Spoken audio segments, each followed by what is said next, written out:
All right, good morning, everybody. Thanks for showing up this early. I appreciate that.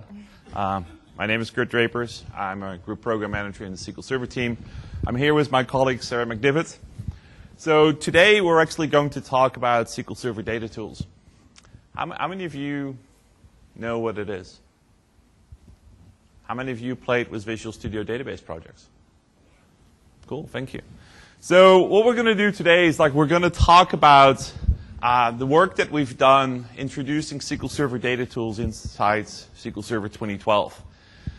So in 2005, I actually started this project to build a set of developer tools for databases. At that point in time, this was inside the Visual Studio team that resulted in the Visual Studio database projects. And in 2009, we actually took the team and moved it over from Visual Studio into the SQL Server team. A couple of things changed as a result of that. First of all, it now ships with SQL Server. The other part, therefore, it's free because it's like we have a different way of how we think about charging for tools. So it's part of the product now. So what we've done is when we took over database projects from the Visual Studio team is that we looked at how do people actually work. And it's in the Visual Studio time frame, it's we were really focused on the declarative model, how people can define the shape of their database in a declarative fashion, run it through the deployment pipeline, and go from there. That was the only thing we did. Now, it's a lot of you told us that it's well, we also need to have connected tools. We need to be able to do connected development. It's not an either-or situation. And if you want to be part of the Visual Studio way of working, it's you need to be able to support that. So we did a lot of work, actually, adding connected development scenarios and supporting them in a better way inside SQL Server data tools. Of course, it's the main world is our project-based development environment, allowing developers to specify what they want and deploy that in a way by defining as a blueprint, as we'll see. So that's our project-based development. And then it's about deployment. At the end of the day, it's we're trying to create this artifact that you build once and deploy many times. And we shouldn't have to care about what the targets are that you're deploying this against. So the way this is going to work is we're going to talk about these three pillars. Every time we're going to tee it up, there are some aspects that we're going to talk about. Then Sarah will actually go ahead and show you guys what this is about. And then it's we will wrap it up. So we'll have actually 4 sections that we're going to show you some pieces. Now, the key thing that we did when we started is a lot of people ask us, where is the equivalent of the Object Explorer inside SSMS? And so one of the things that we did, we added something called the SQL Server Object Explorer to Visual Studio. Now, if you're familiar with Visual Studio, you know Server Explorer. But Server Explorer had some intrinsic limitations. And it's getting the full SQL Server tree in there didn't give us the right experience. So we actually added a full-blown experience into Visual Studio, together with the SQL editor that we actually renewed using IntelliSense. And it's we will see all these things pass by. So we've done a lot of work actually trying to optimize our connected environment. So the first thing that we'll do is actually, I'll ask Sarah to introduce us to all the pieces that we have and take it from there. Sure. All right, so we are here in Visual Studio 2010, and I have SQL Server data tools installed on top. So right here you can see that we have the SQL Server Object Explorer that Gert mentioned. So this is your central hub for all of your SQL Server development in VS now. The Server Explorer still exists, but you really want to live inside the SQL Server Object Explorer. And just like SSMS, you can navigate your databases. I'm going to use this Dinner Now database for our demo today. And you'll recognize this tree from SSMS Object Explorer directly. So one of the things we did here for connected development is brought the declarative development model from the database project into your online world. So if I look at the code for one of these objects in my live database, it's going to give me the definition of the object in a T-SQL editor window. And I actually can just work with this create statement. So if I want to make some change to this object, so I'm just going to remove some columns here from this view. I'm actually still working with the definition, and the tool is going to figure out the alter statement that needs to happen. Whoops. So we'll see some more complex changes about how this works, but right now we're just going to jump through this simple example. So I go ahead and click the update button to make this change in my live database. And this gives me a preview of what the tool has figured out needs to actually happen to make this definition look like I designed it. So I see that it's actually going to do an alter. And we can jump into that script that the tool is generating to actually execute against the database. So let's jump into that and see what we create. So this is the deployment script for my just simple change against the database. And we can see a couple interesting details here. So first of all, we're using SQL CMD syntax so that this script is actually agnostic. You can pass it around and change those variable values. So the script is a little bit more useful. We also check to make sure that SQL CMD mode is enabled so that you don't do any harm by executing this. And then you can see for the rest of the script, we're actually using those variables. Another thing to notice in here is that in the online update mode, we're doing this in a single transaction. So it's either going to succeed or we're going to roll the whole thing back. So if you have a large set of changes here, we're not going to get you into some partial state that's difficult to recover from. And then we see the actual goodies in the script. So the alter view is going to happen.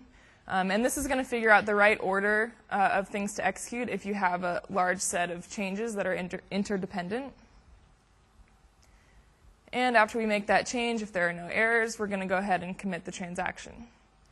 So I can actually go ahead and execute from the editor here. And this would be just like if I had hit update directly from the preview window. So this completed successfully against the live database. Okay, so let's get into a little bit more interesting changes. So another thing that we've done here is added a new table designer to SSDT that replaces the table designer that you saw from Server Explorer in 2010. So a couple things we've done here. I'm going to add some space. First of all, you can see that we have side-by-side design pane with your columns and the kind of most important details there. And then we also have a T-SQL pane, and these are going to stay completely in sync. So if I add just a column here, you can see that as I'm typing, it's actually updating the T-SQL code down below. And you could work either way. So I could change this down here in the code, and you can see that that's going to update the design pane. So these will always stay in sync. You can work whichever way you're most comfortable. And then the third thing here is over on the right here, we have what we call a context view. And basically, it gives you all the objects you need to know about as you design your table. So the indexes, keys, constraints, and also the triggers defined on your table. And as I navigate through these, I can actually see, if you can see the highlight color, the column that those are defined on, and vice versa. So I can actually see if I'm going to change this column, what objects I'm affecting. So as I'm looking at this, I see that I have a foreign key constraint, and my coworker that developed this database neglected to add indexes for my foreign key columns. So my first task is going to add an index for the restaurant ID column. And I can do this just right through here. And as soon as I give this a name and hit enter, it's actually given me a T-SQL stub down in my code pane that I can work with. So I don't really have to worry about syntax too much. Oh, thanks. So I don't have to worry about syntax too much as I define my objects. So I didn't tell it what column to define the index on yet, so it gave me just a column stub. And you can see that one of the things we're doing in the connected development environment is walking the whole database model.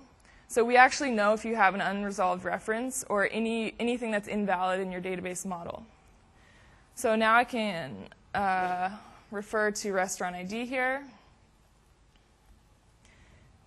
and that will resolve the index. Okay, so I'm thinking that since that index wasn't there, my colleague probably didn't do that for all my foreign key constraints. So I actually want to go check that. So just like SSMS, I can query against the database and get the full T-SQL editing experience here. So I have a query in my toolbox. And I'm just going to check for any foreign key constraints that don't have indexes on that column. And I can execute and get my results. So sure enough, I have a bunch of foreign key constraints that are unindexed, and I want to rectify that situation. So I have another affordance here on the database that is new object, and this is new with SSDT. So this opens up a T-SQL editor with some slight differences, and basically this editor is specifically for your declarative design time development of your objects. So if I create objects through the object editor, this is telling the tool that it should walk the database model and let me know if any of these objects conflict with anything else or if I have any schema issues if I try to make this change. And in this editor, you can see the toolbar is pretty simple, but you do actually have all the querying capability that you need if you want to work that way within this editor. Okay, so at this point I have a set of pending changes in two separate design windows, and these have not yet been pushed to the database. So again, I'm going to click the Update button, but this time it's actually taking all the pending changes I have in any design editor going to that same database, and it's going to put those together into a single update. So if in your design windows you have things that conflict, it will actually be able to tell you this. So a couple categories here. We have a highlights category. Right now we don't have any highlights, but this will give you warnings about data loss and things of that nature. And then we have all the things that the tool needs to do to the database and any supporting actions, so if we need to refresh a function or something like that. So database changes often have rippling effects, so we'll take care of that as well. Okay, so I'm just going to go ahead and update the database since we already looked at the script. And while this is going on, you can see it popped me into this new tool window called the Data Tools Operations window. And basically, we put any potentially long-running operation down into this tool window so that you can do other things in Visual Studio while it's going on and always flip back to monitor its progress. So that's one reason we pop it in here. The second reason is that we have these artifacts that are created during your update or publish. And so you can always go back to view these by clicking on these links. So if I go back to Server Explorer, this has now updated my database, so I could see that I have indexes defined on my table. So the update worked. Well, now you can see that. So that's just a quick walk through the connected development experience, and I'll hand it back. Can you hit the red button? Yes, I can. One, and then. All right, perfect. Thank you. So what you've seen actually is how we leverage the object browser technology to marry it with actually a piece of technology that we built called the declarative model. So what happens under the cover is, like, as soon as you actually connect to your database, we hydrate a model representation just like you would if you would create a project. And this allows us to actually do all the interesting things like figuring out what your dependencies are, turning in red squiggles inside a designer to say, is like, hey, this column actually doesn't exist. Or if you're going to do things that will have ripple effects, to figure out is like what the right order is. So we'll talk about T-SQL debugging later. It's like when we will actually show this in the next part. We also added a piece to work on data, so it's like you can view and edit some data. And one of the other things that the browser does, it actually it goes in the background to detect if the database that you're pointed to has actually changed. Schema comparison we'll actually see in the next one too. So let's switch gears and move on to a maybe more familiar part, where it's like we're going to talk about project-based development. So the premises of our project-based development has been and still is that we're trying to integrate database development into the world of application lifecycle management. Before this, it's like when we started this project in 2005, we actually went around, talked to roughly 200 companies, and did some surveys, and figured out that it's like genuinely there was one big problem between all the 20 or the 200 companies that we talked to. There was one thing that they all cared about that they didn't have an answer for. If we asked them, is like, where is the source of the truth for your database? And 99% of them pointed to the machine that was their production server and said, that's the only place where we know the truth lives. We make changes there live. We don't have an intentional version control system. Some of them did some versioning of their scripts. And the other thing that was very typical is that the way that they went from version to version to version is that they were crafting these Delta scripts to go from version 1 to version 2. And we actually did the same thing in SQL Server. I joined the SQL Server team in 1996, working on 7.0. And it's like, I remember Service Pack 4 for SQL Server 2000 took 45 minutes to install.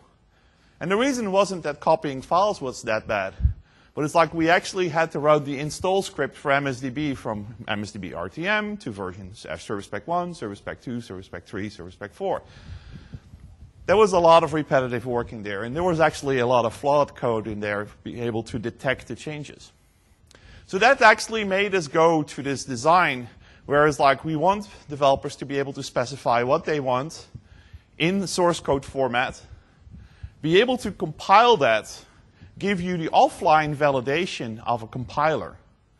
So you find problems that you would normally hit at runtime. So we do a full graph analysis of the SQL, even though it's stored in a bunch of .SQL files on your disk when we're actually compiling this. And what we can do is tell you things that would normally show up at runtime, for example, in stored procedures, which are deferred name resolved. We do this by putting your artifacts into source code files hosted inside a project system, and then we'll take it from there. So Sarah, why don't you show us what we have? Okay. How did you switch this to here? Just push 2 again, and then, yeah. Okay. It's a little easier. All right. Here we are. So, of course, to start out your project development, you can always go File, New Project. And under the SQL Server category, you see we have a single database project type that will actually target SQL Server 2005 and up. So 2008, 2008 R2, 2012, and Azure. Now, I know that I want to create this project with the definition of the database I'm working on. So there's an easier way. I can actually just go to SQL Server Object Explorer, right-click on my database, and say Create New Project.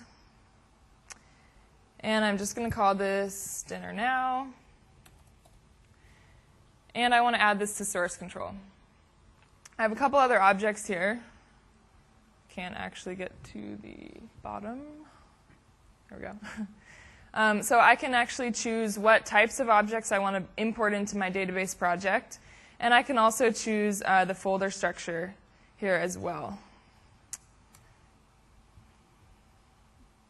So I hit Start, I promise. And what this is doing, there we go, is shredding our database model into a set of source code files in my database.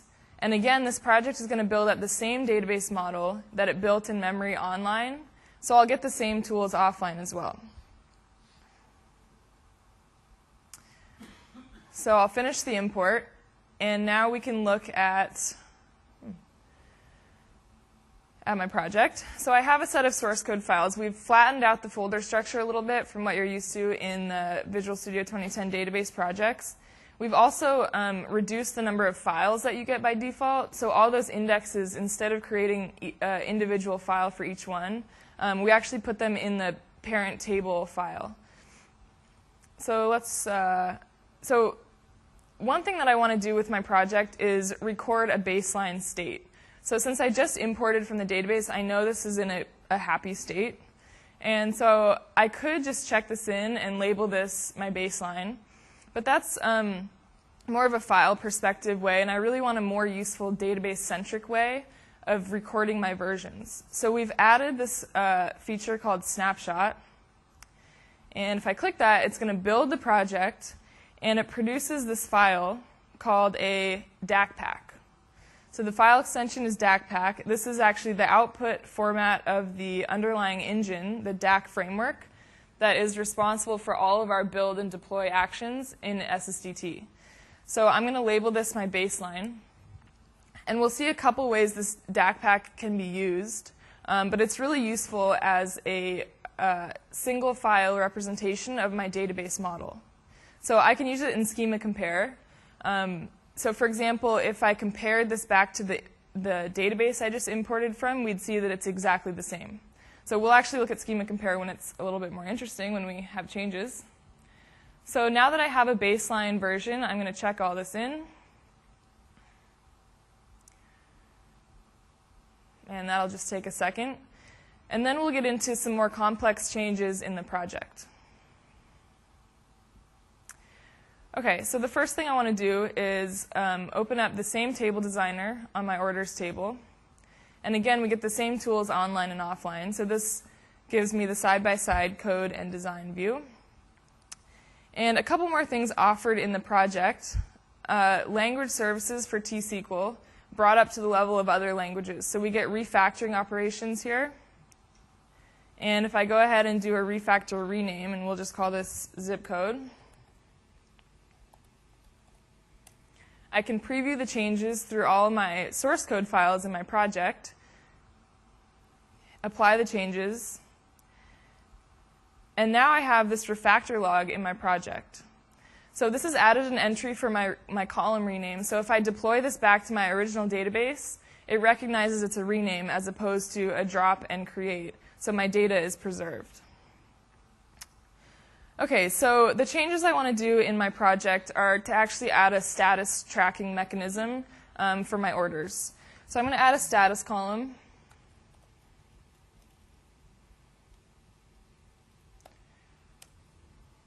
And this updates the code below.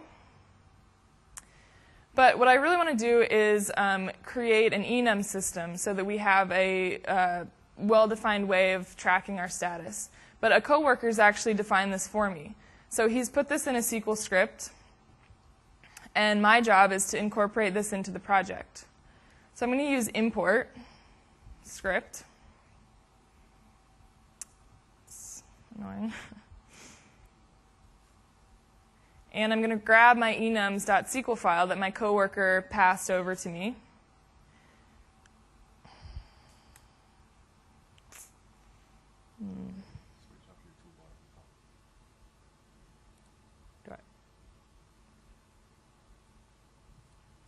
How do I lock that?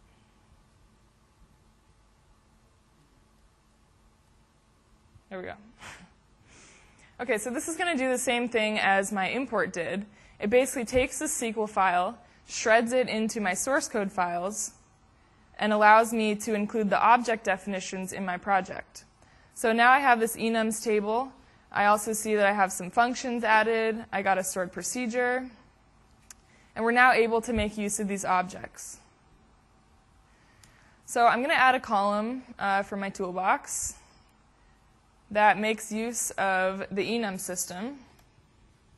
And this is just using a function that my coworker gave to me. And we're also going to add a check constraint.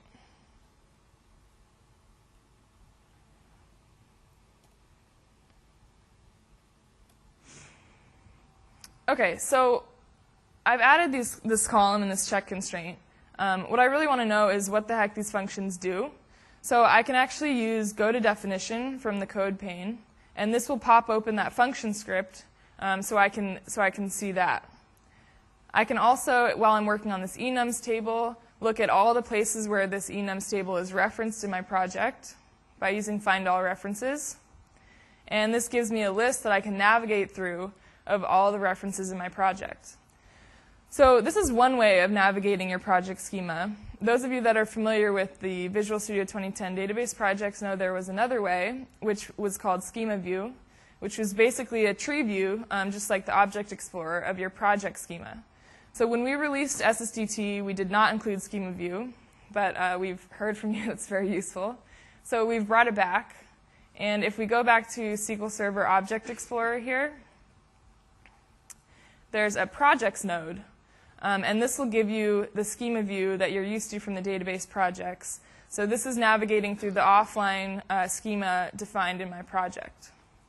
So the way we've added this back to SSDT, just to break from the enum system for a second, is by a power tool in VS. And so not only are we releasing more frequently on the web with all of SSDT, but we're also adding power tool functionality almost monthly. And another thing that's added is the script as tasks that you're used to in SSMS. This has been added by the power tool as well.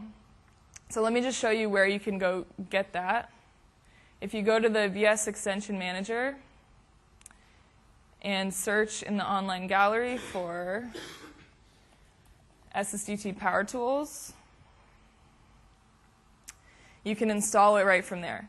So as we release new versions of the Power Tools, we're basically just adding small little sets of functionality in there. Some of them make it all the way into the released product, some don't. But we always blog about what we're adding, so you can check out our team website, and you'll get notified when a new version is there. So that's the Power Tools. Now let's get back to our enum system. Okay, so at this point, I have my enum system in my project, but what I want to do is verify that the system works in a live database. But I don't want to push this all the way to the database I started with yet. I want to verify and debug first. So we use a paradigm in VS that you're familiar with, F5, which is basically just going to build and deploy my project locally and then allow me to debug. So I'm going to kick that off. Now, where is this deploying to? I didn't set anything up. By default, we're using local database runtime that shipped with SQL Server 2012. And it's basically just a file-based local sandbox that I can work with without messing up anyone else's server database. So if I look in SQL Server Object Explorer, I have this local DB connection. My Dinner Now project has been deployed. And so here I see my enums table is here. But an enums table is a little bit useless without data in it. I need my lookup data. So where does that come from? My coworker included that in the file that I imported. But as we shred that file into object definitions, we didn't quite know what to do with it. So we left it in a script that's creatively called scripts ignored on import. And if I crack that open, this actually has all the data that my coworker gave me. So he's using the stored procedure to insert all this data. Now, it's common to have data in your project that you want deployed with any schema deployment, right? So lookup data, seed data, you want that deployed with your schema. So the way we'll do that is adding a post-deployment script. So I'm going to go add script, post-deploy.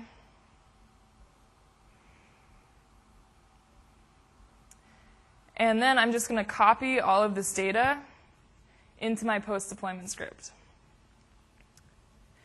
So the way you know that a script is post-deploy or pre-deployment as well is by checking the properties on the file and seeing that the build action is set to post-deploy.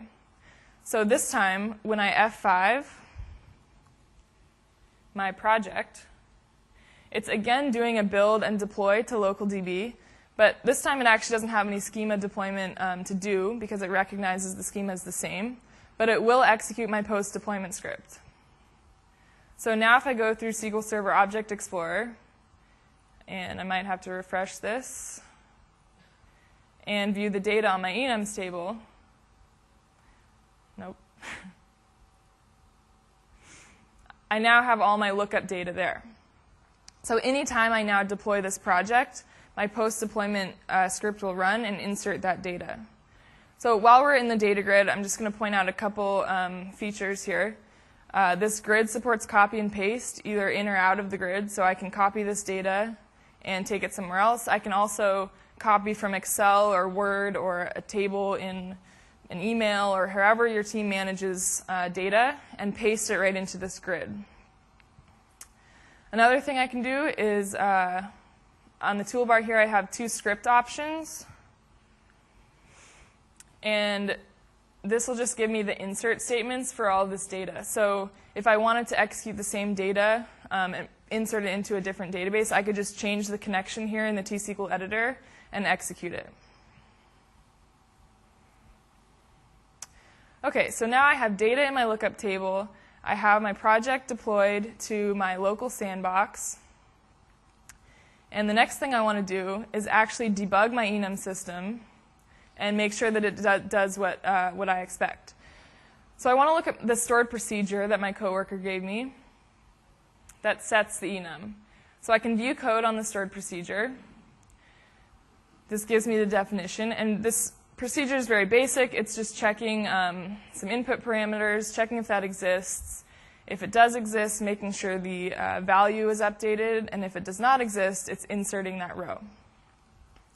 So in my local DB sandbox database, I'm going to set a breakpoint in the editor and then actually debug through the stored procedure. So I have a context menu option that's new here, debug procedure. And basically what this does, I can input my, my input parameters.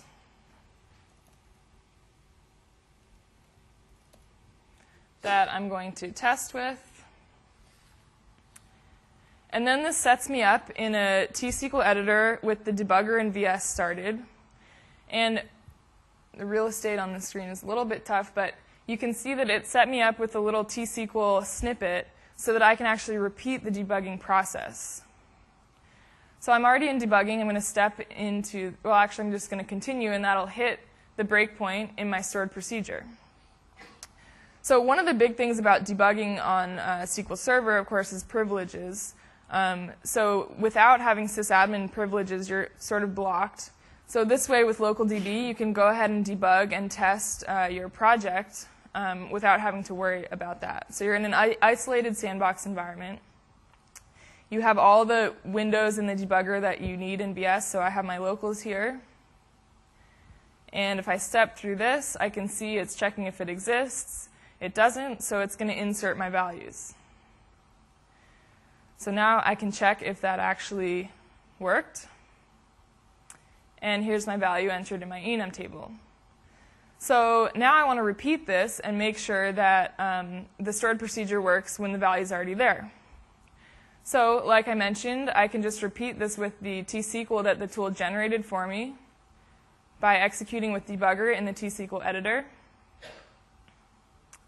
Starts the same experience. If I continue through, it hits the breakpoint. And to check that this will actually update, I'm going to change this value.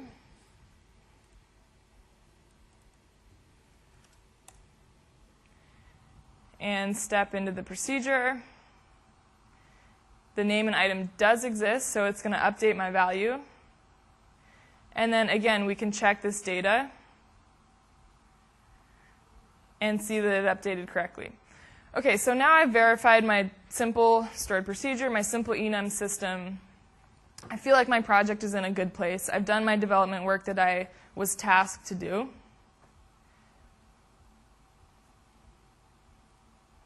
So I'm going to go back to my project. So now that I'm in a good state with my enum system, I actually want to take another snapshot. So if I use snapshot project again, you can start to see how these DAC packs are useful for versioning. So this pops the DAC pack file into my project, and I'm going to rename this V2. So now I have a baseline DAC pack, and I have a V2 DAC pack. And these can be checked into source control. But I also mentioned I can schema compare these. So now we have a set of changes that I've made. And before I actually publish that out to my original database, I want to just visualize my changes I've made, double check. So I'm going to launch Schema Compare from the DAC pack. I'm using V2 as my source and looking at the baseline DAC pack as my target. And in my project folder, this shows up in the snapshots folder. And here's my baseline. So as I click compare, this is going to demonstrate the changes that would be made if I was to deploy my V2 back to my original database, which is represented by the baseline DAC pack. So you can see the new schema compare here. We put as much as possible down in the code diff windows so that you can see at a really detailed level the changes that have been made. And you can also see we, by default, group this by action. We think this is kind of the cleanest way to visualize the changes that are going to be made. But you do have options here, so you can group this by schema or by object type, however you want to visualize the changes. So a couple of other things about Schema Compare. We have an options dialog here. And if you were targeting a database to actually update, you have all the deployment options that you need here in Schema Compare. So these are all the deployment options in the underlying engine that are surfaced up through Schema Compare. You also have this tab called Object Types.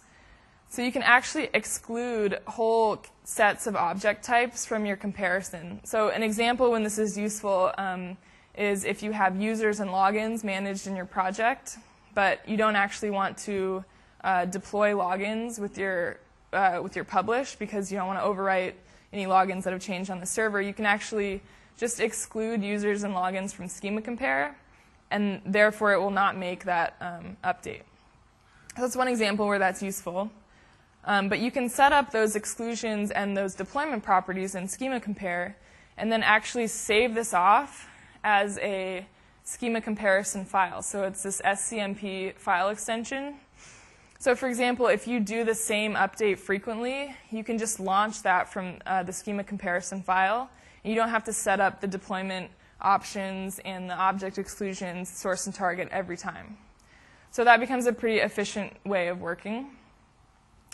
Okay, so we're just using this to visualize. So I can see that I've changed my orders table. I have a bunch of added objects, and it looks like I've done the right thing. So at this point, I want to take my project and publish it back to my original database to officially make these changes. So we've seen the F5 workflow, which is your quick iterative development loop with your local sandbox. Now we're going to use publish, which is just like web publishing, so I can take my single database project and publish it out to multiple environments as much as I want. So I'm going to enter my connection information back to my original database. And we have a couple other options here. First of all, you have all the deployment options, again, that are surfaced from the engine. And you also have this option to add profile to project. We're actually updating this UI a little bit, but basically what this does is we introduced publish profiles that record all of this connection information and all your deployment options. So just like the schema comparison file, you can save off this publish profile and launch publish from that file. So if you're always publishing to the same 3 environments, you can have 3 different publish profiles, and you don't have to worry about making sure your deployment options are set up correctly each time. So I'm going to add the profile to the project just so we can see that, and then go ahead and publish. So again, this is going to send me down to the Data Tools Operations window. And that was actually pretty quick, but you can imagine with a large database, this publish might take a while. And so you can monitor it there. So if I go back to my original database and refresh it, I can ensure that my enums table is there. And also, since I added that data via the post-deployment script, that was also executed on my publish, so my lookup data is also there. So that's basically project-based development, and I will hand it back to Gert. Yes? Yes, that's a great point. So the data that I added through debugging, I added only directly to my local DB sandbox instance. And what this deployed was my post-deployment script. So that data didn't come back into my post-deployment script, which is actually what I want, right? Because in my local sandbox, I want to be able to test with ad hoc data, but have my official data for my lookup table well defined in my source code.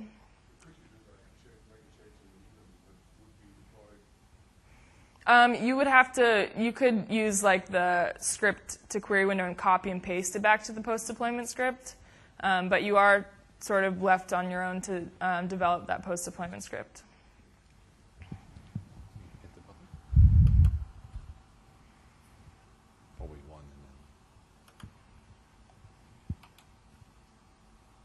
All right, great.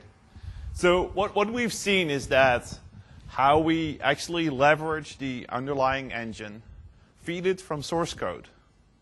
All right, so what we do is we take your definitions in the form of create statements that you store inside source code files. So now there are plain source code files which can participate in source code control. This source code control can be anything. If you want to use GitHub, if you want to use Mercurial, or you want to use PVCS or TFS, it doesn't matter. Anything that has a source code provider that plugs into Visual Studio works with the system. So that allows you to actually version those artifacts in the regular way, in the same fashion that you version your application artifacts, your source code files from there. What you've also seen is how we leverage LocalDB. LocalDB is this instance of SQL Server that we introduced with 2012, which actually is very interesting. So it's a SQL Server instance, but it runs under the control of, in this case, the development environment. So you don't have to worry that it keeps running while you're gone. It's like that it's not there. It will start up with your development environment, and it will go with your development environment.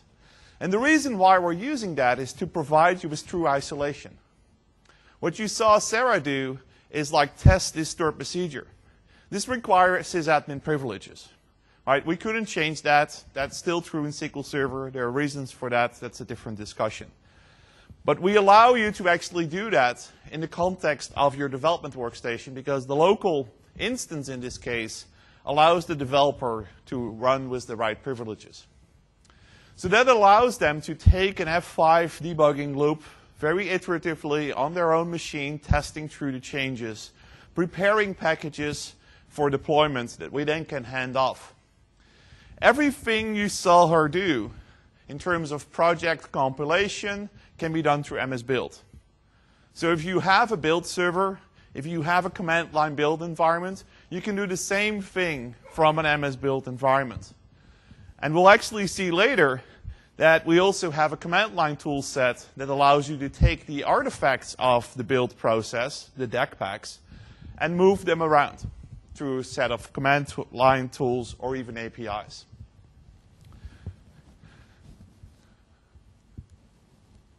All right. So the key thing is that the project system is declarative. So we're building up this model. This allows us to come up with an incremental deployment. So what we're doing is like our world gravitates around comparing your source state and your target state. We do this in the context of dependencies. We figure out it's like the cross dependencies that you have. If you have 3-part, 4-part names, it's like these will be pulled into the same context and we will try to resolve those contexts.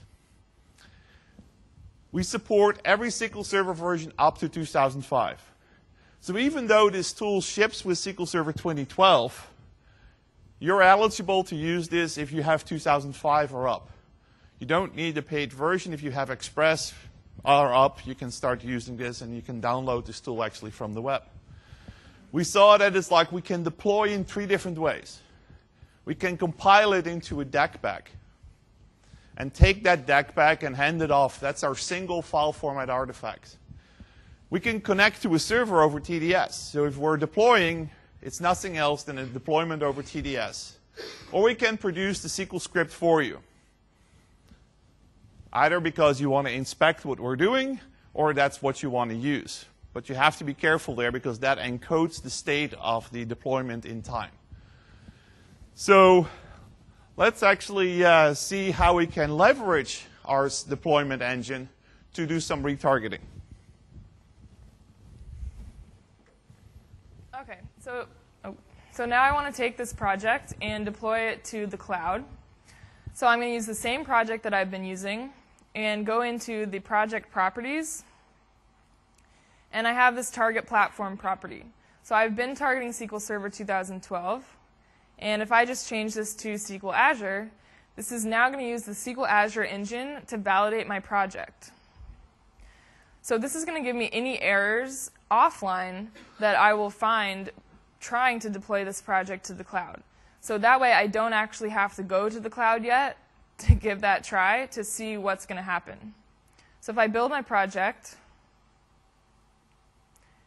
I have some failures. So I have a sequence object that's not supported in SQL Azure. And I have some tables with, that need clustered indexes. So I can navigate to these errors. I actually just don't even need the sequence. This was left over. So I'm just going to delete it. And then I can navigate to my indexes and fix these up.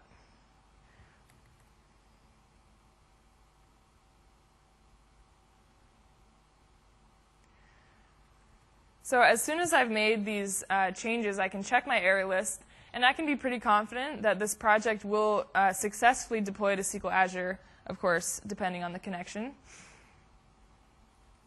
So I'm going to, again, use publish. So I can enter my Azure connection information, which is always pretty cryptic. So I'm going to copy it here.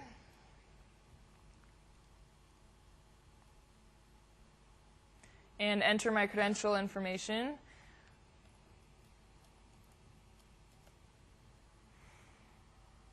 And again, since I'm never going to remember that Azure server name, I can add this profile to my project if this is a target that I'm frequently using. So I'm going to go ahead and hit publish. And especially with a large database, especially deploying to SQL Azure, this could be a potentially long-running operation. So again, you see where the Data Tools operations window is useful. And as this progresses through the operation, I can pop open any of these artifacts that are produced. So the preview is going to give me that summary shot, warnings about data loss, the actions that the tool is going to take. And now we see one difference between this publish and the last publish that we did, which was to an on-premise SQL Server, in that I have two scripts created. So for SQL Azure, I have this master script created because it actually doesn't support the use statement. So I have to create my database first using master, and then go ahead and do my database script. And again, you can view either of these scripts. You can use these. You can save these, whatever you need to do. So this actually successfully deployed to Azure, which is always lucky during demos. And now in SQL Object Explorer, I have my Azure database right here.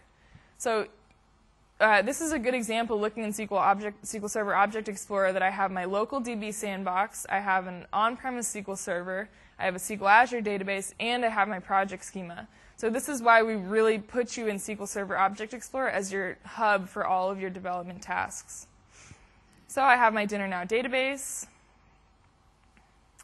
And you can see just as I navigate through this, there's obviously some lag time developing with SQL Azure.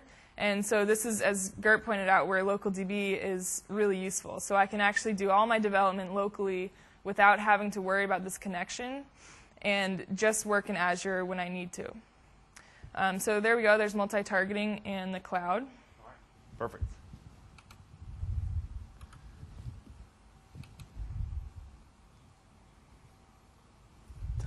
There it is.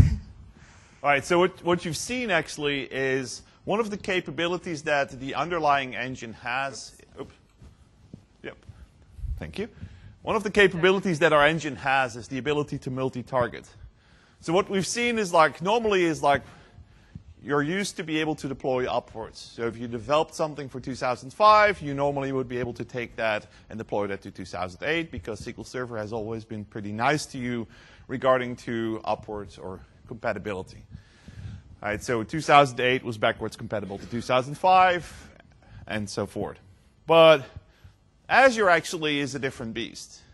Right? It's like certain functionalities are there, certain are not there. So you want to be able to know is like how you can retarget this and do all your detection and changes in an offline fashion. So that's actually what Sarah was trying to show you. Now, the way that we publish this is through, as I said this earlier, through this DAC API, or this DAC pack, which is a central format that we standardized on. So it's like, if you worked with DAC packs before, these are not the same. As of 2012, we actually updated all the consumers and producers of DAC pack to the latest version, version 3.0. And it's a single file format that allows us to transport databases and data, actually, between the various participants, being on-premise databases, Azure databases. If you have Azure or SQL Server hosted inside a VM, as you saw in the keynote. If you're doing this for Management Studio, from a management point of view, or as from a development point of view, or if you're actually using the Azure Management Portal.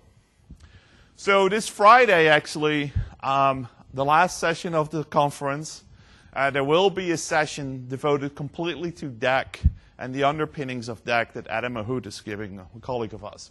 So if you're interested in that, it's like I would highly encourage you to go to that, even though it's the last one of the conference. I'm sorry.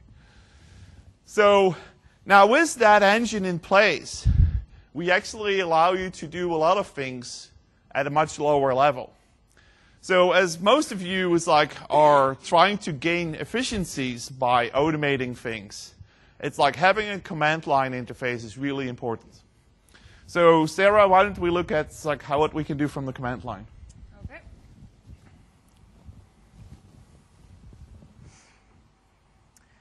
Okay, so I'm going to get out of the IDE for a moment and get into the command line.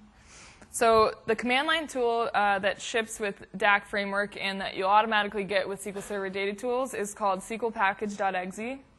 So if I just run this to see what we have supported here, the first line is really what we're going to focus on today. So the actions that are supported through the command line today. And these are actually being updated as well. So you'll continue to get more functionality via the command line. But right now, we have extract supported. And this will extract a DAC pack from a live database. So just like we could build a DAC pack by snapshotting a project, this is basically the same thing from a live database. So this will give me a DAC pack I can use from a database. Deploy report. So whenever we updated a database or published, we saw an update preview dialog that gave you the summary of what's going to happen. That's what's called the deploy report in the command line utility. So you can enter your source and target. It could be DAC pack to a live database, for example, and see the deploy report of what would happen if you went ahead and did that deployment. Drift report, this is for registering DACs. We didn't go into that today, but Adam will go into that in the session tomorrow if you're interested. And then publish. So this is the same thing as project publishing, but it's taking a DAC pack artifact and publishing to a database. And finally, script. So again, each time that we had an update to make to a database, we could always generate the script without actually making the update, and this will do the same thing. Okay, so we can see some examples of this. Let's start with extract. So I'm using some text files so I don't have to type too much and make too many mistakes. So we're doing the extract first. This is going to take the Dinner Now database that we've been working with and build a DAC pack. So I just define my output file, and we can go ahead and execute that.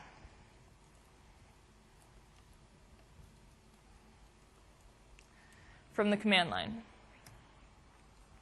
So I hit enter. It gives you some of the status of what's going on. So it's extracting the schema from the database. And if I look at my demo folder, as this connects and builds the DAC pack, you can see this just popped right into my output folder. So this DAC pack can be used in all the ways that Gert mentioned. It's the same artifact that's built from the project. You could use this to import into a project. You can hand this around on your team if someone else is actually doing deployment. And of course, you can use it in Schema Compare as well. Create a project from it. You can create a project from it, yes. OK, so what I'm going to do in the command line today is actually take that baseline package that we created when we first had our project, and I want to roll my database back. So my boss didn't like my enum system, and I need to roll back my database to the baseline. So first, I want to make sure that this is going to happen how I want it to happen. So I'm going to look at the deploy report. So this is basically doing a diff without actually updating the target. And what I want to use is this source file that's directly from my project snapshot, that baseline that we created earlier. And this is going to do the comparison against my Dinner Now database, but actually just give me a deploy report. So let's see what that looks like.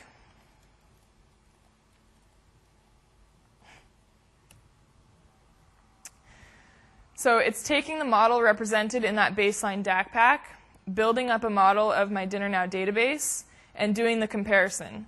So it gives me warnings on the command line, but for the full report, I'm going to look at my output folder, and it gives me the deploy report in XML. So this is actually the file that's generated in the tool that we pop that dialog from.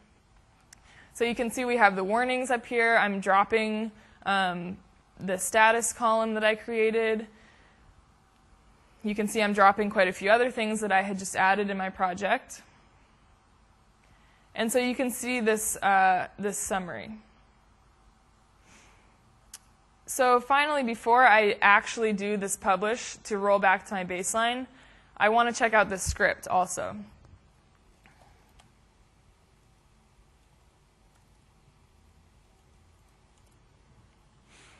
So this is using the action script. Source is that same baseline DAC pack. Target is my Dinner Now database. So this is basically repeating the comparison, but giving me the update script. So for example, I might not be the one to actually execute this operation, but I can generate the script and hand it off to someone who will do that.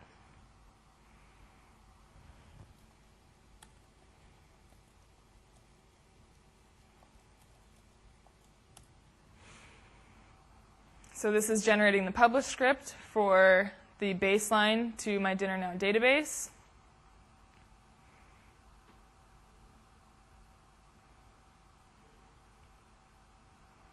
And here it is. So I'm going to drag that into Visual Studio so we can look at that.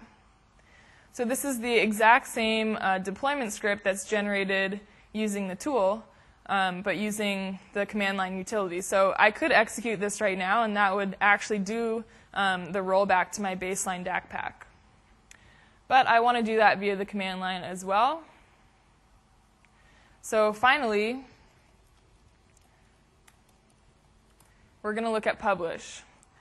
So this is using the action called publish, and this is also applying two properties to my publish action. So some of these actions do have properties that you can dive into using help from the command line. And the two options that I'm using are, one, to drop objects not in source. I'm setting that to true. So by default, we're going to be conservative with our with what we set in the command line utility so that you don't make mistakes without knowing what's going on. So I'm going to override that and set it to true because I actually do want to drop my enum system from the target database. And we also, by default, block deployment on potential data loss. Again, just being conservative with the defaults. So I'm going to override that. I'm taking my baseline DAC pack and deploying it to my Dinner Now database. So again, this is all about the DAC packs being a way to version your databases. I created this from the project, but I can use it in any of the tools across the SQL Server stack.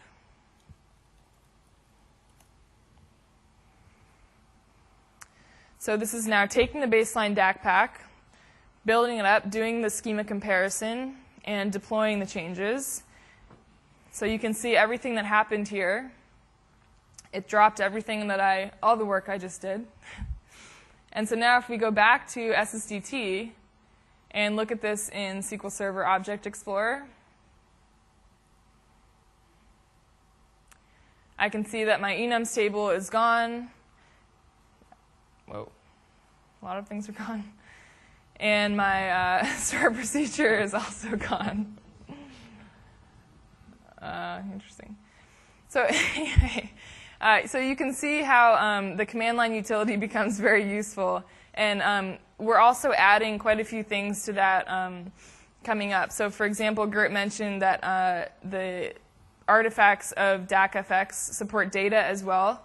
We didn't go into that today, but DACPAX will support extracting schema and data together and deploying schema and data together as well. All right. All right. Thank you. All right.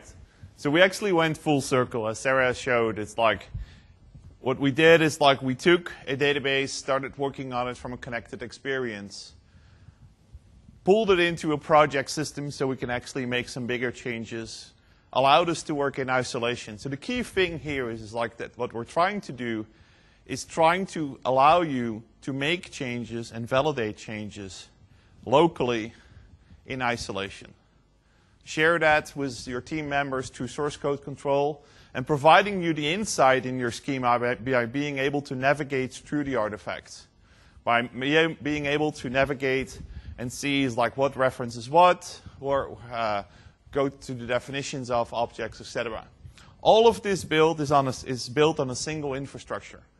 The DAC infrastructure that sits underneath here provides you with all these core capabilities in terms of being declarative, allows you to multi-target the different versions of your SQL servers, and deliver that through some standard formats, either being SQL script, you can go through a connection, or through a DAC pack, actually. So that said, it's like today you can go and get this. It's, as I said earlier, it's a free tool. It's available for everybody that has a SQL Server 2005 or later SQL Server. You can simply go online and get it. If you don't have Visual Studio, don't worry. We will install the integrated shell for you. If you already have Visual Studio 2010, we will just add it to it. It's a 5.4 megabyte addition to your existing SQL Server installation. For those of you who are actually living on the edge and are using Visual Studio 2012, you will find it is part of every Visual Studio 2012 installation, professional and up. It's already there. Once this Visual Studio 2012 release has shipped, these two products will ship at the same time and update both versions at the same time, so we will be in lockstep from then on. So you can actually interchange the project system and the artifacts between the two environments. Right, that's one of the characteristics actually of Visual Studio 2012. We actually have a blog where we post all the announcements, things like our power tools, as Sarah said, is like we're constantly adding functionality to the tool, either to power tools or to frequent updates. As I said, it's like we're a web-delivered tool, so that allows us to actually update more frequently. And the reason for that is very simple. SQL Azure is a product that evolves pretty rapidly, much faster than our box product. So in order to keep up with all the SQL Azure changes, every time there are changes in SQL Azure and they're adding functionality, we'll update the tools to actually support that. And therefore, that's why we are delivering this online. If you have questions, there is an MSDN forum where the team is hanging out and is answering your questions. So you will see the same names. You will see Sarah show up there. You will see Adam. You will see my name show up there, trying to answer the questions that you have. And if you want to read this yourselves, like they're actually a colleague, one of the developers, Jamie Laughlin and Barclay Hill, they wrote a great article for MSDN Magazine sort of describing what we are doing and how this actually works and how you can leverage that. So that said, as I said, Adam is doing a great session. Tomorrow, I think it's 4:30? 2:45. 2:45? That's not too bad. We will be at the booth. There is actually hands-on lab if you want to play with this. And we'll be at the Ask the Experts actually tonight.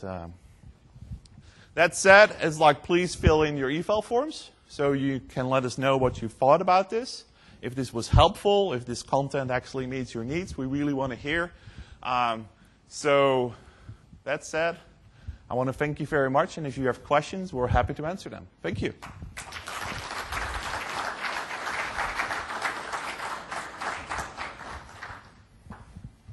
Yeah. Sorry, question. Yes. Can we also develop CLR procedures? Great question. So the question is like, can we develop SQL CLR procedures? The answer is yes. So we actually allow multi-mode, so multi-language projects.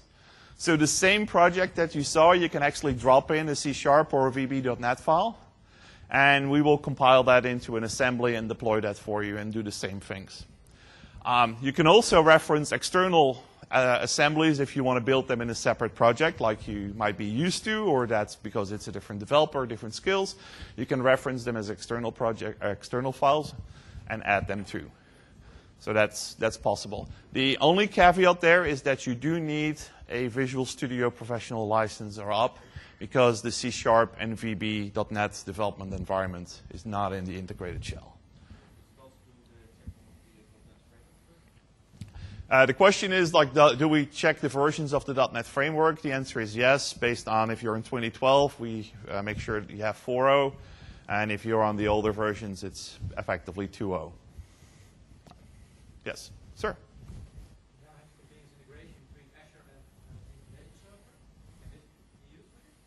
So the question is like the continuous integration in hosted TFS, right? If we can use this. So right now it's like TFS is still making its way into Azure. We're not there yet. We're actually working with them to make sure that the MS Build tasks are there, and so you can use them. So right now, if you have a TFS environment, or if you have a headless or a build environment, a build server, we actually provide you with 2 redists. There is one redist which just contains the runtime and the command line tool. So everything you saw Sarah do from the command line, there is one MSI, the DEC Framework MSI, that you need to install. It's actually X-copyable if you would want to, but it's like we always install it in one directory. But if you want to host that inside an installer, for example, you could. That gives you the engine. And then there is a separate MSI for build tasks. And so what we allow you to do is install this whole environment, including the build and deployment environment, in a headless environment without Visual Studio even being there. So we're working with the TFS team to actually get this into a hosted environment. The challenge will be is like we're updating pretty frequently, so the engine also updates, and so making sure that that stays in sync is right now the challenge that we're working through. But it's on our radar and on our list to do. There was another question. Did it answer the question? Right. Sir. Will you have to hear that SSDP going to be in sync with the releases of Visual Studio? Is this true for all the other SQL projects, reporting services, analyze, Great question. So the question is, I'll repeat it for the recording. So it's great that SSDT database projects are in sync between the 2 versions of Visual Studio. How about the other BI Studio projects, reporting services, analysis services, and integration services? So they will not ship in the box. They will be there before the end of the year. There is a hard commitment that we're actually going to do an online update and make those project systems available in Visual Studio 2012 before the end of the year. So that will happen. They're not as far ahead as we are with the database projects, but there is an executive commitment to actually make this happen. So, and it's recorded now. Any other questions? Yes.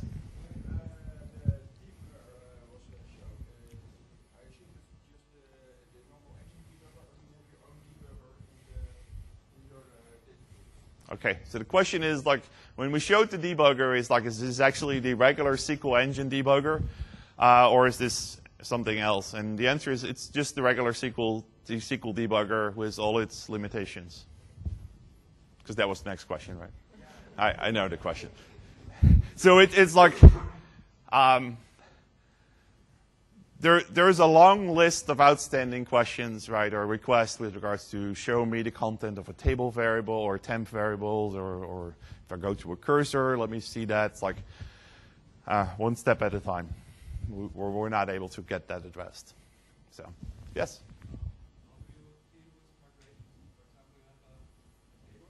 Mm-hmm.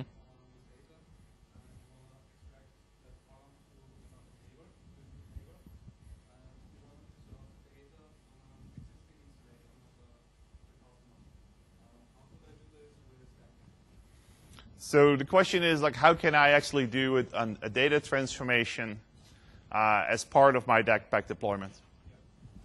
So today, it's like, it depends on, most of the times the answer is it depends, right? But it's like, depends on the kind of change. If it's really an elaborate change which requires you to run custom code, right now it's like you would actually have to do this in a two-step process. So the way that we would do it is like you have to create a first deck pack, which would make the first change, copy the changes out, and then follow it up with a second deployment, which actually pushes back. We don't allow you yet to insert or associate custom script with certain changes inside the pipeline. That's something that we're working on to make sure is like, how can we do this? Now, the interesting challenge we're facing, to be completely transparent with you, is like in a declarative system, right? It's like building in those kind of steps would almost defeat the declarative aspect. So we're trying to come up with an approach of how to marry these two things together to give you that flexibility, but we're not there yet. We understand the problem that everybody tries to solve, but we're trying to fit this in the right way into the ecosystem. Anybody else? Yes? Maybe the question goes too far in terms of SQL Server. I see nowadays that the extensibility of the tools, Visual Studio and all this one is kind of you get all the stuff you get from the internet. Yep. What is your solution for enterprise environment? I mean, for hobbyists, this is perfect, but my security department says we won't allow this to happen. Perfect question. Thank you. So the remark is like it's right now it's like it's a web downloadable tool. How does this work with the security requirements that large corporations have and will not allow me to simply download willy-nilly tools? So what you can do is like we offer today is like we're offering one option that is to create an admin installation, and that pulls everything down onto a share that you can then publish internally. So that allows you to make it available inside your corporation simply from a file share.